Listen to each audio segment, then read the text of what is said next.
اللہ کے حبیب صلی اللہ علیہ وسلم کی خدمت میں ایک شخص حاضر ہوا اور اس نے اذن جہاد طلب کیا. حضور میں جہاد پہ جانا چاہتا ہوں, مجھے اجازت مرحمت فرمائے.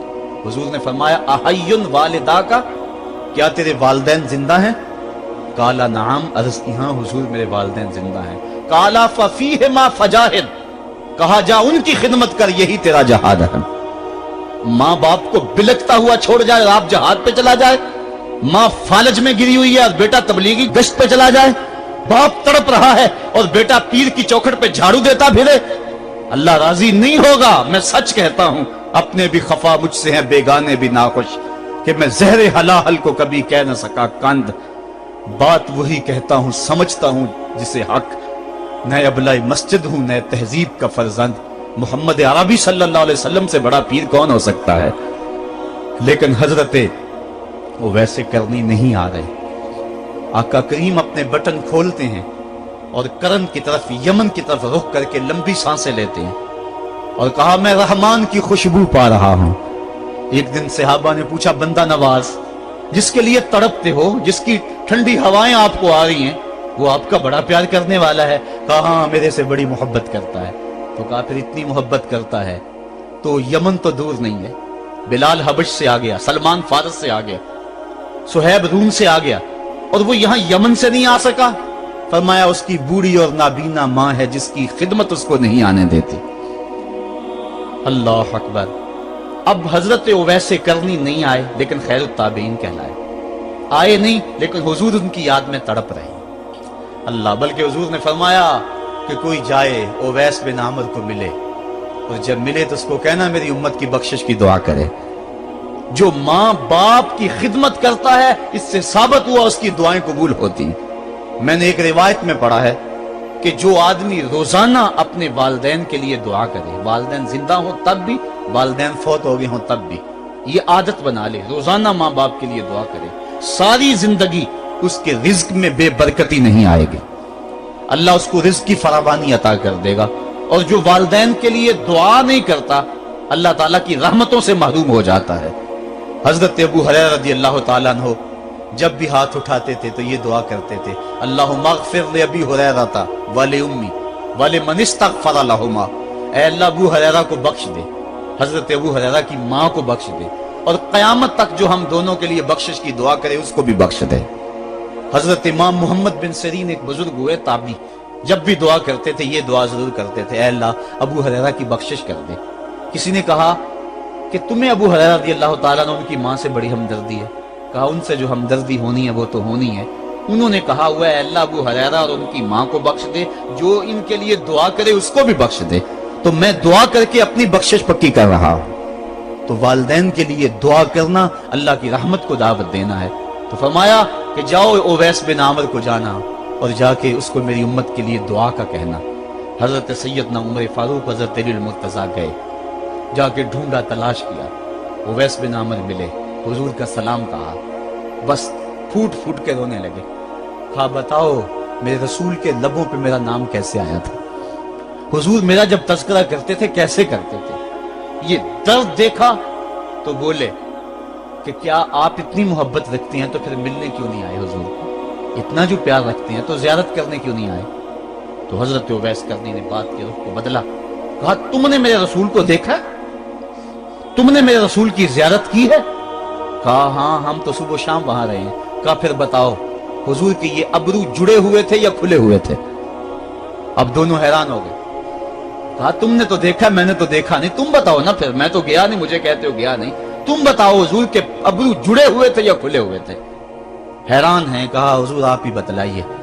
کہا کوئی دور سے دیکھتا تو جڑے ہوئے نظر آتے, قریب آ کے دیکھتا تو کھلے ہوئے نظر آتے. یہ وہ ہے جو ماں کی خدمت کرتا رہا اور حضور کے دربار میں حاضر نہیں ہو سکا, لیکن حاضری اس کی تھی, وہ جہاں بھی تھا وہ نبی کے قرب میں تھا. تو اس لیے ماں باپ کی خدمت اتنا بڑا وظیفہ ہے. حضرت بایزید بستامی کہتے ہیں میں نے حق معاف کروا لی اپنی ماں سے, کہ ماں تیرے حق ادا کروں یا اللہ کے حق ادا کروں, تو مجھے اپنے حق معاف کر دے, میں اللہ سے اپنے حق معاف کروا لیتا ہوں, اپنی اللہ کو راضی کر لیتا ہوں. جنگلوں میں گھومتے رہے, 12 سال بیت گئے. ایک دن دوبارہ آئے, بستام کی سمت سے گزرے, خیال آیا چلو ماں کو سلام کر جائیں. तहज्जुद का वक्त था, रात का वक्त था, दरवाजे पे खड़े रह गए कि मेरी माँ सोई होगी, मैंने कभी कोई खिदमत नहीं की माँ की, तो अब उठा के तकलीफ क्यों दूं। सारी रात खड़े रहे। जब तहज्जुद का वक्त गुजरा तो नाली से पानी आया, समझ गए कि मेरी माँ तहज्जुद के लिए उठी है। दरवाजे के करीब हो गए, माँ ने हाथ उठा लिया, कहा अल्लाह मेरा बेटा बा यजीद तेरी तलब में निकला हुआ है, मैंने उसे अपने हक माफ कर दिए, तू उसको अपना विसाल अता कर दे। हजरत बा यजीद दरवाजा खटखटाने लगे और माँ के कदमों में लिपट गए और रो के कहने लगे, जिस रब को मैं जंगलों में तलाश करता हूँ वो तो रब मेरी माँ के पास है। तो माँ की दुआओं में अल्लाह की रिजा है। माँ राजी हो जाए तो समझ लो खुदा राजी है।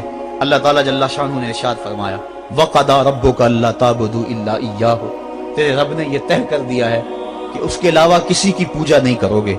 व बिल वालिदैन इहसाना, और वालिदैन के साथ उसने सुलूक से पेश आओगे। इम्मा यबलुगन्ना इंदकल किबरा अहदुहुमा औ किलाहुमा फला तकुल लहुमा उफ़्फ़िन वला तनहरहुमा, अगर तेरे पास दो या दोनों में से एक बढ़ापे को पहुंच जाए तो फिर उनके सामने तूने उफ भी नहीं कहनी और ना उनको झिड़कना है और उनसे नरम लहजे में बात करनी है। जब माँ बाप जवान हो, बच्चों की जरूरियात पूरी कर रहे हैं, उनके तालीमी अखराजात और उनके मुआशी सारे मामलात दुरुस्त कर रहे हो, तो उस वक्त तो वालिदैन की बच्चे ताजीम करते ही हैं। इम्तिहान उस वक्त शुरू होता है जब माँ बाप बूढ़े हो जाते हैं और चलने फिरने की सख्त भी नहीं रहती, सिर्फ सांस की एक डोरी लटकी रहती है। और जिस तरह बच्चा अपने बदन से मक्खी भी नहीं उड़ा सकता था, अब ये हालत माँ बाप पर आ गई और बच्चे की तरह मिजाज चिड़चिड़ा हो गया। जमाने के हालात बदल गए, लेकिन माँ की पुरानी, बाप की वो पुरानी रवश है, वो उसी अंदाज में उसी डगर में बात करता है। ये आजमाइश के दिन है, ये इम्तिहान के दिन है। अब देखना है वालिदैन की इस वक्त ताज़ीम कौन करता है। फरमाया, इम्मा यबलुगन्ना इंदकल किबरा, अगर तेरे पास वो बढ़ापे को पहुंच जाए, दोनों पहुंच जाएं, या तेरी खुशकिस्मती कि दोनों में से एक पहुंच जाए या दोनों पहुंच जाएं, तो फिर उनकी तूने ताजीम करनी है। क्या, कैसे ताजीम करनी है? फला तकुल लहुमा उफ़्फ़िन, तूने उनको उफ भी नहीं कहना। हजरत इमाम फखरुद्दीन राजी के हवाले से मैं आज ही सुबह या गुज़श्ता शब उफ की तशरीहात देख रहा था। उन्होंने 12-13 अक़वाल बयान किए हैं, लेकिन 2 कौल फरमाते हैं। उफ ये है कि इंसान के बदन के ऊपर जो शफाफ रहता हो, साफ रहता हो, मट्टी पड़ जाए, रेत का जर्रा पड़ जाए तो उसको फूंक मार के उसको हटाता है, तो वो फूंक से जो आवाज पैदा होती है उसको अरबी में उफ कहते हैं। तो फिर उफ हर उस चीज के लिए मनकूल हो गया जो नापसंदीदा है। एक तो कौल ये है कि वालिदैन के सामने इस एहतियात से रहो। दूसरी बात, आप फरमाते हैं उफ का मफहूम ये है कि जब माँ बाप बूढ़े हो जाएं तो बोलो बरास चारपाई पे निकल जाता है और इंसान उनको उठा के उनकी खिदमत करता है, सफाई करता है, कपड़े बदलता है। इंसान की तबीयत में जो फितरी नफासत है उसके तहत उसको माँ बाप से जो मकरूह और नापसंदीदा बू आती है उससे वो बचना चाहता है। वो नफरत माँ बाप से नहीं होती, वो नफरत उस बदबू से होती है जो माँ बाप के बदन से या चारपाई से या कपड़ों से उठ रही है। तो बंदा अपने जो है वो नाक पे कपड़ा रख लेता है उस बदबू से बचने के लिए। तो उफ के मफहूम को बयान करते हुए हजरत इमाम राजी कहते हैं कि इंसान को इस बात से भी रोका गया है कि तू अपने नाक पे कपड़ा रख के अगर उनको सफाई कर रहा होगा तो माँ बाप के नाजुक दिल पे कहीं ये बोझ ना आ जाए कि मेरा बेटा मुझसे नफरत कर रहा है। इसलिए वालिदैन की ताजीम का आलम यह है कि तू खुले नाक से उनकी खिदमत करे और वो बदबू सहता रहे और अपने नाक के ऊपर कपड़ा भी न रखे कि तेरे माँ और तेरे बाप के दिल के अंदर इतना खलाल और मलाल भी पैदा ना हो। ये है उफ का जुमरा। हजरत इमाम हसन रदी अल्लाह ताला अन्हु ने सारी जिंदगी अपनी वालिदा हजरत फातिमा ज़हरा के साथ बैठ के खाना नहीं खाया था। एक दिन हजरत सैयदा फातिमा ने फरमाया कि बेटा मेरा जी चाहता है कि मेरे साथ तुम बैठ के खाना खाओ, लेकिन तुमने कभी भी मेरे साथ बैठ के खाना नहीं खाया, क्या वजह है इसकी? हजरत इमाम हसन फरमाने लगे, अर्ज करने लगे, अम्मी मैं इस डर से आपके पास बैठ के खाना नहीं खाता कि कहीं किसी लुकमे की तरफ आपकी नजर बढ़ जाए और मैं अदमे आगही की वजह से अपने हाथ को उस लुकमे के पे डाल लूं और ना जान सकूं कि इस लुकमे को उठाने का इरादा मेरी मां के दिल में पैदा हो चुका है और मैं अल्लाह की रहमतों से महरूम हो जाऊं, इस डर से मैं आपके साथ बैठ के खाना नहीं खाया करता। यानी मां बाप की ताजीम का आलम यह है, उफ तक ना कहो। हजरत सईद इब्न मुसय्यब रज़ी अल्लाह ताला अन्हु जलीलुल कदर ताबी हैं, वो फरमाते हैं कि वालिदैन के सामने बेटे की हालत क्या होनी चाहिए। तो फरमाते हैं जिस तरह भागा हुआ गुलाम पकड़ा जाए और उसको पकड़ के जो है वो आका के सामने पेश कर दिया जाए, तो उस भागे हुए गुलाम को पकड़ के जब आका के सामने पेश कर दिया जाए तो जो हालत उस गुलाम की होती है, बेटे की हालत ये माँ बाप के सामने होनी चाहिए। अब उन बेटों को सोचना चाहिए जो अपने माँ बाप को दकियानूसी का ताना देते हैं और समझते हैं ये ओल्ड फैशन है, इन्हें क्या पता जमाना कहां चला गया है, और उनके फैसलों को मुस्तरद करते हैं। उलमा ने इस बात को तफसील के साथ बयान किया है कि शरीयत के जो कतई ज़ाब्ते हैं, उन ज़ाब्तों और उन कवानीन को और उन मामलात में तो वालिदैन की फर्माबरदारी नहीं होगी, अल्लाह की अगर मासियत होती हो, लेकिन जो मामले शक वाले हैं वहां माँ बाप के कौल को तरजीह दी जाए। तो फरमाया उनके सामने उफ भी नहीं कहनी, वकुल लहुमा कौलन करीमा, और उनसे नरम लहजे में बात करनी है।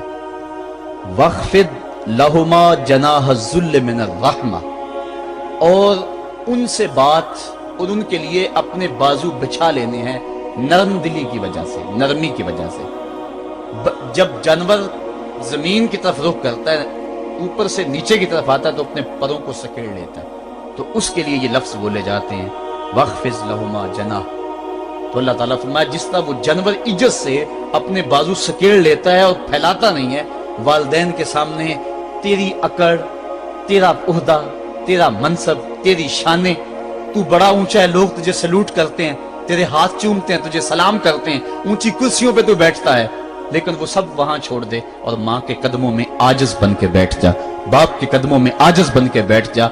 वहां अपनी उस किसी चीज का लिहाज रख, परिंदा ऊपर कोड़े तो पर खोले, लेकिन जब नीचे आए तो परों को समेट ले। तेरा ओहदा, तेरा मनसब बाहर रहे, जब माँ बाप के पास आए उस वक्त तो मुअद्दब गुलाम की सूरत में अपने वालिदैन के सामने खड़ा। वकुल रब्बिरहमहुमा कमा रब्बयानी सगीरा, और अगला हक ये बयान फरमाया कि अल्लाह की बारगाह में अर्ज़ कराए, अल्लाह मेरी माँ पर भी और मेरे बाप पर भी रहम फरमा।